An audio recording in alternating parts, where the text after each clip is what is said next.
আলাইকুম। আশা করছি সবাই ভালো আছেন। আজকে আমি আপনাদের সাথে শেয়ার করছি খুব মজার একটি নারিকেলের পিঠার রেসিপি, আর তা হচ্ছে নারিকেলের লিচু পিঠার রেসিপি। এই পিঠাটি কিন্তু একদিন বানিয়ে মাস জুড়ে সংরক্ষণ করে রেখে খাওয়া যায়। এই পিঠাটা তৈরি করা খুবই সহজ, খুবই কম উপকরণে বানিয়ে নেওয়া যায়। তো এখানে আমি পিঠাটা তৈরি করার জন্য নিয়েছি একটা নারকেল কুড়া। নারকেল কুড়ুনি দিয়ে নারকেলটাকে কুড়ে নেবেন। এভাবে কুড়ে নিলেই পিঠাতে পারফেক্ট একটা স্ট্রাকচার আসে। তো এখন আমি দিয়ে দিচ্ছি 1 কাপ চিনি, আর দিয়ে দিচ্ছি এখানে স্বাদ মতো লবণ। এখন আমি নারকেলটাকে চিনি আর লবণের সাথে খুব ভালো করে মিশিয়ে নিব। আর এভাবে মাখতে মাখতে চিনিটা অনেকটা গলে যাবে, নারকেল থেকেও দুধটা বেরিয়ে আসবে। যখন চিনিটা গলে যাবে সে পর্যায়ে আমরা শুকনো উপকরণগুলো অ্যাড করব। এই পর্যায়ে কিন্তু খেয়াল রাখতে হবে কিছুটা চিনি গলে যাবে আর কিছুটা চিনি কিন্তু দানা দানা থাকবে। এই পর্যায়ে শুকনো উপকরণগুলো অ্যাড করতে হবে। এখানে আমি নিয়েছি একই কাপে মেপে 1 কাপ ময়দা। আপনারা চাইলে এখানে আটাও ব্যবহার করতে পারেন। দিয়ে দিচ্ছি 1.5 কাপ চালের গুঁড়া। এখন আমি ভালো করে মেখে নিব। মেখে নিয়ে পরবর্তী 1 কাপ ময়দা আমি আস্তে আস্তে দিয়ে দিব। ডোটা পারফেক্টলি তৈরি করার জন্য অবশ্যই আস্তে আস্তে ময়দাটা দিয়ে পারফেক্ট একটা ডো তৈরি করে নিতে হবে। তো আমি ভালো করে মেখে নিচ্ছি। এভাবে মাখতে মাখতেই কিন্তু একটা সফট ডো তৈরি হবে। তো আমি এখানে অল্প অল্প করে বাকি ময়দাটুকু দিচ্ছি। এখানে আমি অল্প একটু ময়দা দিয়েছি, আবারও ভালো করে মাখবো। এভাবে মাখতে মাখতে দেখবেন একটা সময় পারফেক্ট একটা ডো তৈরি হয়ে গিয়েছে।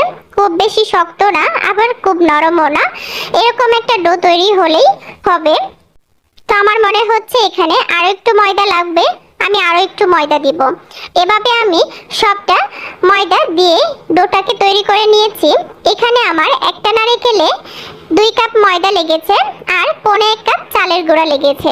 আপনাদের বেশি অথবা কম লাগতে পারে, সেটা নির্ভর করে চিনির উপর। আপনারা যদি চিনির পরিমাণটা বাড়িয়ে দেন তাহলে কিন্তু চালের গুঁড়ার ময়দাটা বেশি লাগবে। তো এখানে আমি একটু তেল হাতে নিয়ে ডোটাকে একটু তেলটা মিশিয়ে ঢেকে রাখবো 10 মিনিটের জন্য।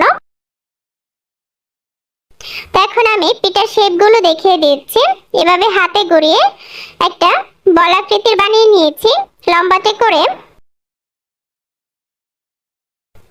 আর এখানে নিয়েছি আমি একটা ঢাকনা। এখানে চালনির যে ঢাকনাটা সেটা নিয়েছি। আপনারা চাইলে কিন্তু যে কোনো চালনি দিয়েও এই পিঠাটা তৈরি করতে পারেন। এখন আমি 3 আঙ্গুলে চাপ দিয়ে পিঠাটা তৈরি করছি। দেখুন এভাবে একটু চাপ প্রয়োগ করেই কিন্তু পিঠাটা তৈরি করতে হবে, তাহলে পিঠাটার গায়ে সুন্দর একটা চাপ চলে আসবে। তো দেখুন পিঠাগুলা কিন্তু দেখতে খুবই সুন্দর আর খুবই সহজে বানিয়ে নেওয়া যায়। এখানে একটা নারকেল দিয়ে আমার কিন্তু অনেকগুলা পিঠা হয়েছে। তো এখানে আমি তেল দিয়ে দিয়েছি। তেলটা গরম হয়ে আসলে এখানে দিয়ে দিচ্ছি পিঠাগুলো। পিঠাগুলো কিন্তু অবশ্যই মিডিয়াম লো আঁচে ভাজতে হবে। কোনোভাবেই চুলার ফ্লেমটা হাই করা যাবে না। হাই করে পিঠাগুলো ভাজলে উপরটা লালচে হয়ে যাবে আর ভিতরটা নরম থেকে যাবে, খেতে ভালো লাগবে না। এভাবে আমি সবগুলো পিঠাই আস্তে আস্তে উল্টে দিচ্ছি আর ভেজে নিচ্ছি। প্রতিটা সাইড উল্টে পাল্টে সুন্দর করে ভেজে নিতে হবে। পিঠাতে যখন একটা লালচে কালার চলে আসবে তখন পিঠাগুলোকে উঠিয়ে নিতে হবে।